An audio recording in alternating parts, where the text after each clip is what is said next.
Hello guys, today we'll start the second chapter of economic sectors of Indian economy. Here the important activities we'll discuss. First, you should know that what is economic activities. Economic activities means that activities we are doing and we are getting some income. If we are doing some activities but that is for our habits, that is for our doing charity, that will not consider as economic activities. All the time it is very important, economic activities all the time generate some income and a profit, right? So what are the activities we are doing to pursue the income? They divided into different sectors. So according to the economic activities, we divided the sectors of Indian economy into three parts, right? One is primary sector, one is secondary sector, and the third one is tertiary sector. So there are three type of sectors according to the economic activities. One is primary, second is secondary, and the third one is tertiary, right? So first we will see the different features of a primary sector. Obviously primary sector is highly related with nature, because so many times that one more question came, which sector exploit the natural minerals and ores, also natural products, when produce a good by exploiting the natural resource. You have to write about the primary sector. So primary sector is something which exploit the natural resources and they made their production. Obviously primary sector produce the goods, right?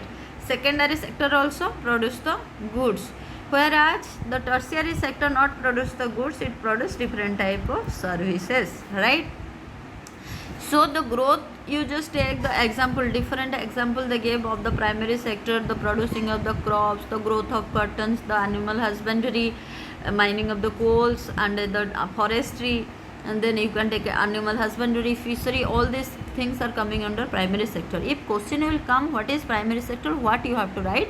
Primary sector is also known as agriculture and a related sector. It's defined actually what is the primary sector. Then you have to write this primary sector produce the goods by exploiting the natural resources.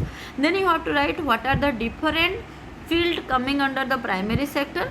Then you should ensure the example like agriculture, dairy, fishing, forestry, animal husbandry, everything is coming under primary sector. Okay, then we will come to secondary sector. Secondary sector is also known as industrial sector. Why it is known as industrial sector? Because manufacturing is going on here. So what are the things produced in the primary sector? It came as a raw material, and in the secondary sector it is going with a manufacturing process, right? So it could be in a factory or in a workshop, in a home, then it will produce a final product, right? Just like you can take the example that sugarcane is produced on primary sector, it will come to the process of secondary sector, sugarcane juice is extracted, then it will go some fermentation process, then added some chemicals, and they produce the sugar, they pack it and send it to the market. So that is the process of industrial sector. So here what are all type of industrial activities, all type of manufacturing activities are example of secondary sector. If we will come to tertiary sector, like the primary sector and secondary sector, it never produce the goods, it produce different type of service. That's why only tertiary sector is also known as service sector. So what type of service it is producing? It producing the different service like transportation, communication, banking, insurance, trade, storage, health, everything is coming under tertiary sector. So next things, they gave so many examples here. You have to find out what are the different type of service which make our life directly or indirectly, that make our life very flexible. Here they gave very important questions that is coming as a 5-mark question nowadays, that what are the different three sectors are there, primary, secondary and tertiary sector. They are interconnected and interdependent. So economic activities through are grouped into three different categories, are highly interdependent. Justify the statement. For that justification they gave a very detailed table for it, right? they told that you have to read the example and you have to write that what does this show, how the primary sector is connected to secondary sector and the secondary sector is connected to tertiary sector. As I told that, see, sugarcane is produced on primary sector. Now it's come to sugarcane juice and you produce the sugar in secondary sector. Then the sugar will go for marketing strategy, right? That will come to tertiary sector. And here, if one sector is not marketing, it's showing something weird, give me some time. So if one sector will not work properly, then things will go in a very difficult way, right? So here they gave example what will happen to cotton cultivation if companies decided not to buy from the Indian market and import all cotton they needed from other countries. Indian cotton cultivation will become what? Will become less profitable and the farmers may even go bankrupt. That will happen definitely. If they cannot quickly switch to the other crops, cotton price will fall. So this is an example of primary sector which depend upon secondary sector, isn't it? Here they are telling the primary sector because the cultivators of cottons are coming under the primary sector, and they told that the companies they stop importing or purchasing the cotton from the farmers. So here they shows that the dependency of primary sector under the secondary sector. Then we will come to the second question, that farmers buy many goods such as tractors, pump set, electricity, pesticides, fertilizers. Imagine what would happen if the price of fertilizer and pump set go up. Cost of cultivation of the farmers will rise and their profits will be reduced. So this is another example that how the primary sector peoples are depending upon the secondary sector. Then we will go to the third question. People working in the industrial and service sector need food. Imagine what would happen if there is a strike by the transporters and lorries refuse to take vegetables and milk from rural areas. Food will become scarce in urban areas, whereas farmer will unable to sell their product. So this is example of a primary sector which depend upon the secondary sector as well as tertiary sector, right? It's not that primary sector and primary sector is always depend upon the secondary and tertiary sector. They didn't depend anything for the primary sector is the base. Only the examples they gave like this, and in exam you will get so many questions like that. They will give this type of example and they will ask that what type of interdependence it shows in different three sectors of Indian economy, right? Then we will come to second question in the list. Work this out. Explain the difference between primary, secondary and tertiary sector using examples other than those mentioned in the text. So test what are the examples they gave. You have to take some different example for your creativity. Only they gave this type of question.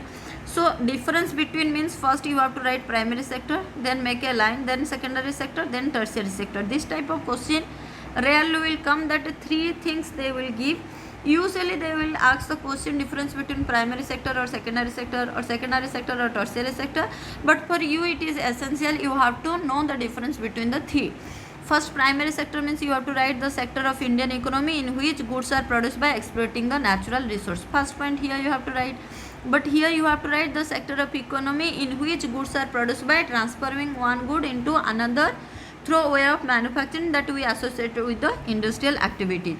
For the tertiary sector you have to write the sector of economy which help in the development of primary and secondary sector, right? Then you will go to the second point. It is also known as agriculture and related sector. Here you have to write it is also known as industrial sector, and here you have to write it is also known as service sector. 2 point over. Then if you will go for third point, you have to write activities related to agriculture is forestry, fishing, dairy, mining come under this sector. And here you will give the example. It include the manufacturing units that cover all small scale and large scale industries and including the MNC too. Then here in example you have to write services related to transportation, sales, banking, education, health, all these things is coming under. So if it is a 3 mark question it is enough, but if it is a 5 mark question you have to mention another 2 points. If it is a 5 mark question, you have to add the point like it depends on the natural factors. For example, agriculture depend upon the monsoon and the good fertility of the soil and away from the pesticides and all these things. And here you have to write that it depends upon the primary sector. If primary sector will not produce good, then agricultural input they will not find in a cheap cost.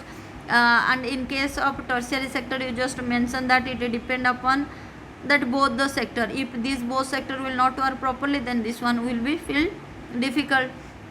Then fifth point, you have to write this sector dominant in the countries where economically very poor countries we find primary sector is very important, because USA and all even farming is going on, but primary sector is not much important. Their important is tertiary sector.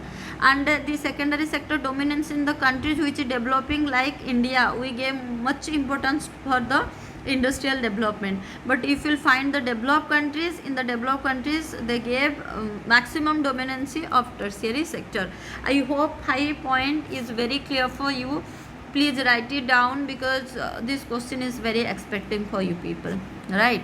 Okay, we'll go to the question number 3. Question number 3, they asked, they gave some different profession and they asked they coming under which sector.